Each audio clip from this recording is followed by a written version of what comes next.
Telugu YouTube ఛానల్లో మీ వ్యాపార ప్రకటనల కోసం 9154949554 కి కాల్ చేయండి. Welcome to KTV Telugu. నేను అనుష. ఇప్పుడే మనకు అందుతున్నటువంటి బ్రేకింగ్ న్యూస్. ముఖ్యమంత్రుల స్థాయిలో చర్చలు జరగటం చాలా అరుదుగా జరుగుతుంది. విడిపోయి కలిసున్న ఆంధ్రప్రదేశ్, తెలంగాణ ముఖ్యమంత్రుల మధ్య శనివారం ప్రత్యేక చర్చలు జరుగుతున్నాయి. ముందు రోజు చంద్రబాబు హైదరాబాద్ వచ్చినప్పుడు బేగంపేట విమానాశ్రయం నుంచి ఆయన నివాసం వరకు జనం ర్యాలీగా తీసుకెళ్లి నీరాజనం పలికారు.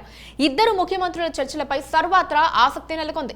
హైదరాబాద్లోని ప్రజాభవన్ ఇందుకు వేదిక కాబోతోంది. ఈ ఇద్దరు నేతలు సీఎంలుగా ఎన్నికైన తర్వాత తొలిసారిగా జరుగుతున్న సమావేశం ఇది. ఈ భేటీలో రెండు రాష్ట్రాల మధ్య అపరిష్కృతంగా ఉన్న విభజన సమస్యలపై ఇరువురు సీఎంలు చర్చించనున్నారు. విభజన సమస్యలపై సమావేశం అవుదామంటూ AP CM Chandrababu Naidu Telangana CM Revanth రెడ్డికి లేఖ రాయటం, ఇందుకు రేవంత్ రెడ్డి స్పందిస్తూ చంద్రబాబును ఆహ్వానించడం తెలిసిందే. సహృద్భావ వాతావరణంలో ఈ భేటీ జరుగుతున్నందున కొన్ని సమస్యలైనా కొలిక్కి వస్తాయని ఇరు రాష్ట్రాల ప్రజలు భావిస్తున్నారు. గతంలో అప్పటి సీఎంలు కేసీఆర్, వైఎస్ జగన్మోహన్ రెడ్డి మధ్య జరిగిన చర్చలు ఎలాంటి సత్ఫలితాలు ఇవ్వలేదు. దీంతో ప్రస్తుత సీఎంల మధ్య జరుగుతున్న ఈ సమావేశం ఫలవంతం కావాలన్న ఆకాంక్షలు వ్యక్తమవుతున్నాయి. చంద్రబాబు, రేవంత్ ఇద్దరూ పేచీలు పెట్టుకునే టైప్ కాకపోవచ్చు. కానీ దీర్ఘకాలిక సమస్యలు, సెంటిమెంట్తో లింక్ ఉన్న వ్యవహారాలు ఒక్క రోజుతో పరిష్కారం కావని గుర్తించాలి. ఇప్పటి వరకు చర్చకు రాని కొన్ని అంశాలు కూడా చేర్చుతున్నందున చర్చలో టెన్షన్ లేకుండా చూసుకోవాల్సిన అనివార్యత కూడా ఉంది. ఆంధ్రప్రదేశ్ పునర్వ్యవస్థీకరణ చట్టం 2014లోని 9వ, 10వ షెడ్యూళ్లలోని ప్రభుత్వ రంగ సంస్థలు, విద్యా సంస్థలు, అకాడమీలు, యూనివర్సిటీలపై చర్చించనున్నారు. షెడ్యూల్ 9లో మొత్తం 91 సంస్థలు ఉండగా వీటి ఆస్తులు, అప్పుల విభజనపై కేంద్ర ప్రభుత్వం షీలా భీడే కమిటీని నియమించింది. ఈ కమిటీ 89 సంస్థల ఆస్తులు, అప్పులను విభజిస్తూ సిఫారసు చేసింది. ఆంధ్రప్రదేశ్ ప్రభుత్వం ఈ 89 సంస్థల విభజన సిఫారసులకు అంగీకరించింది.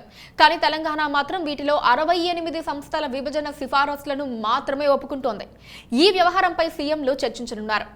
APSRTC, AP state finance corporation వంటి సంస్థల ఆస్తులు, అప్పుల విభజన పెద్ద చిక్కుముడిగా మిగిలిపోయింది. ఏపీ జెన్కో, ఏపీ ట్రాన్స్కోల విద్యుత్ బకాయిల పేచి ఎటూ తెగడం లేదు. రాష్ట్ర అవతరణ అనంతరం 2014 జూన్ 2వ తేదీ నుంచి 2017 జూన్ 10వ తేదీ వరకు ఏపీ జెన్కో నుంచి తీసుకున్న విద్యుత్తుకు గాను 3,441 కోట్ల రూపాయలతో పాటు దానికి సర్ఛార్జీగా మరో 3,000 కోట్లు చెల్లించాలని ఏపీ చాలా కాలంగా డిమాండ్ చేస్తోంది. అయితే తమకే 12,000 కోట్లు రావాలని తెలంగాణ అంటోంది. ఈ పీఠముడిని ఇద్దరు నేతలు ఎలా పరిష్కరిస్తారో చూడాలి. ఇక 10వ షెడ్యూల్లో మొత్తం 142 సంస్థలున్నాయి. వీటిలో Telugu academy, Ambedkar university, Telugu university వంటి 30 సంస్థలపై వివాదాలున్నాయి. ఉన్నత విద్యామండలి ఆస్తుల విలువ తేలటం లేదు. దీనికి సంబంధించిన 800 కోట్ల బ్యాంకు డిపాజిట్లున్నాయి.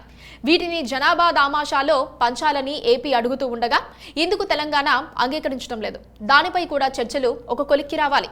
రెండు రాష్ట్రాల ప్రయోజనాల కోసం చర్చలు జరుపుతామని చంద్రబాబు ప్రకటించారు. తెలంగాణ ముఖ్యమంత్రి ఆ రాష్ట్ర ప్రయోజనాలను ఆశించవచ్చని, కానీ తాను రెండు రాష్ట్రాల ప్రయోజనాలు దెబ్బతినకుండా పరస్పర ఆమోదంతో సమస్యలు పరిష్కారం కావాలనే ఉద్దేశంతోనే చర్చలు జరుపుతానని తెలిపారు. విడిపోయినా తెలుగువారు కలిసి ఉండాలన్నదే తన అభిమతమన్నారు. సోదర భావంతో సమస్యలను పరిష్కరించుకోవాలని తెలిపారు. కార్పొరేషన్లు, షెడ్యూల్ 9, 10 కింద ఉన్న సంస్థల విభజనపై చర్చించాల్సి ఉందన్నారు. కృష్ణానదీ జలాల వివాదం కూడా ఈసారి చర్చల్లో ఒక కొలిక్కి వస్తుందని ఆయన విశ్వసిస్తున్నారు. Please subscribe to KTV Telugu. KTV Telugu. KTV Telugu. KTV Telugu. KTV Telugu. KTV Telugu channel.